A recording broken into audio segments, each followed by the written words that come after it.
ekspresikan aspirasi lewat rangkaian kata. Bersama Sinta Rosari Manopo, serap ilmu, temui makna di balik karya, serta dapatkan tips dan trik berkreasi dalam dunia sastra. Dalam Jelajah Kata, Indonesia Tetap Berkarya. Minggu 21 Juni pukul 3 sore di Kompas TV. Yang dipersembahkan oleh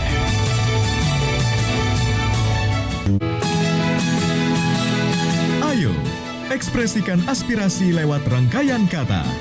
Bersama Sinta Rosari Manopo, serap ilmu, temui makna di balik karya, serta dapatkan tips dan trik berkreasi dalam dunia sastra. Dalam Jelajah Kata, Indonesia Tetap Berkarya. Minggu 21 Juni pukul 3 sore di Kompas TV. Yang dipersembahkan oleh